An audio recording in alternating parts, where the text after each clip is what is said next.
Assalamualaikum warahmatullahi wabarakatuh. Selamat malam, Bapak Abdurrahman, selaku dosen dari mata kuliah Sistem Pengendalian Manajemen Universitas Berasia. Saya Hilman Fatur Rahman dari kelas AK 704 akan menyampaikan materi mengenai perencanaan dan penganggaran sebagai elemen kunci Sistem Pengendalian Manajemen dalam rangka pemenuhan tugas ujian akhir semester dari mata kuliah Sistem Pengendalian Manajemen. Pembahasan kali ini diantaranya yang pertama ada konsep dasar, kemudian fungsi dan manfaat penganggaran, pendekatan dan jenis-jenis penganggaran, integrasi perencanaan strategis dan penganggaran, tantangan dan rekomendasi implementasi, dan terakhir kesimpulan. Untuk yang pertama, konsep dasar.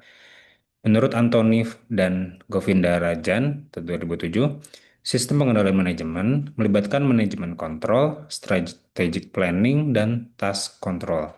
Perencanaan strategis yang merupakan fase pertama menetapkan tujuan besar, jangka waktunya 3 sampai dengan 5 tahun, dan strategi fundamental untuk mencapai keunggulan kompetitif. Perencanaan dalam konteks sistem pengendalian manajemen menerjemahkan tujuan kualitatif ini menjadi rencana taktis yang lebih terukur. Anggaran kemudian mengambil peran dalam mengubah rencana taktis menjadi satuan moneter. Yang kedua, fungsi dan manfaat penganggaran.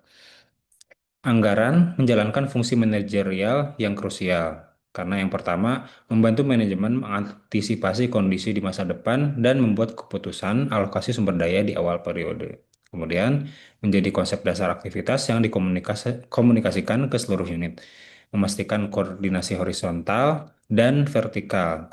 Koordinasi horizontal merupakan koordinasi antar departemen dan vertikal antar level manajemen.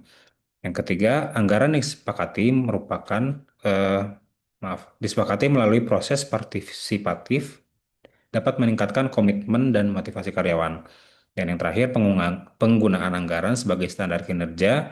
Kinerja dievaluasi dengan membandingkan hasil aktual dan anggaran, dan analisisnya dapat meningkatkan fokus manajer ke area masalah. Yang ketiga, pendekatan dan jenis-jenis penganggaran. Yang pertama ada penganggaran tradisional atau incremental. Sistem ini menggunakan anggaran tahun sebelumnya sebagai dasar perhitungan, ditambah dengan penyesuaian inflasi atau pertumbuhan di tiap tahunnya. Kelemahannya, ada kecenderungan untuk melanjutkan pemborosan dan tidak mendorong manajer untuk mencari cara yang lebih efisien dalam melakukan kegiatan. Kemudian yang kedua adalah Zero Based Budgeting atau ZBB. Sistem ini mengharuskan semua biaya harus diatur dari nol. Manajer harus menyusun perencanaan yang merinci dari tujuan, biaya, manfaat, dan alternatif dari setiap aktivitas. ZBB sangat efektif untuk memotong biaya overhead dan mengarahkan sumber daya ke program dengan prioritas strategis tertinggi.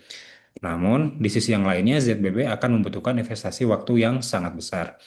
Kemudian selanjutnya ada Activity Based Budgeting atau ABB.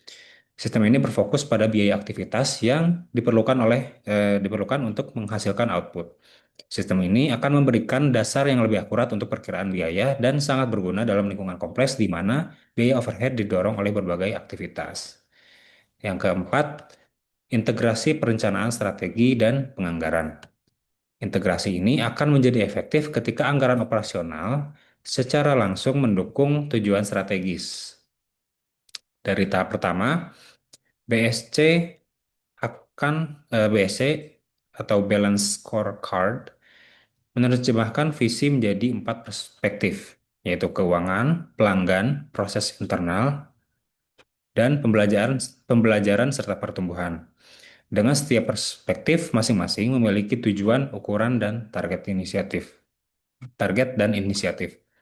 Kemudian yang selanjutnya, anggaran berfungsi untuk menyediakan dana yang dibutuhkan oleh inisiatif strategis yang teridentifikasi dalam BSC.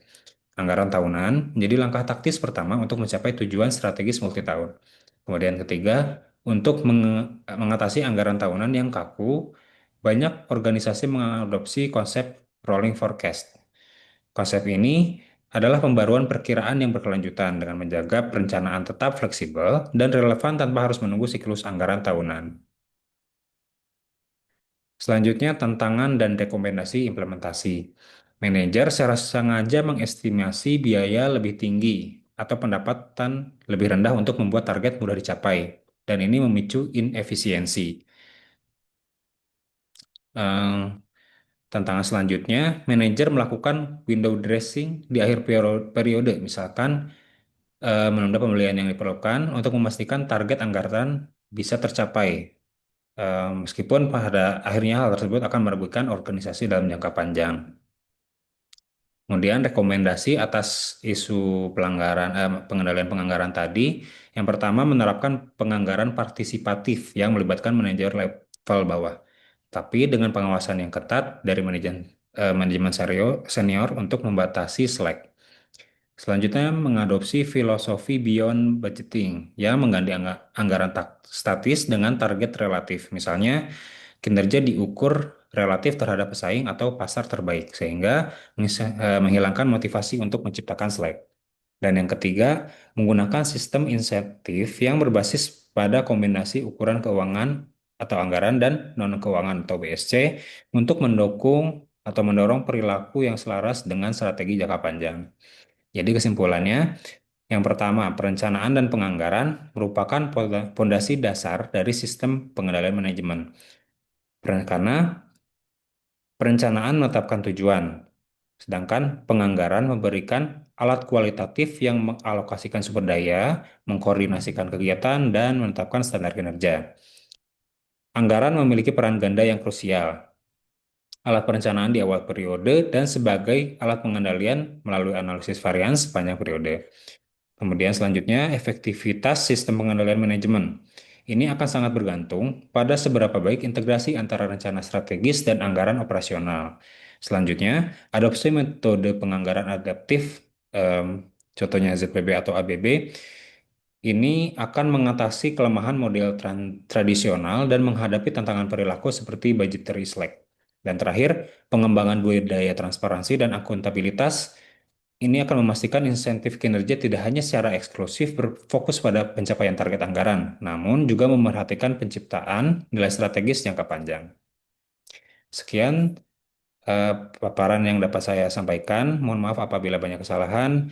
Terima kasih atas perhatiannya. Selamat malam. Wassalamualaikum warahmatullahi wabarakatuh.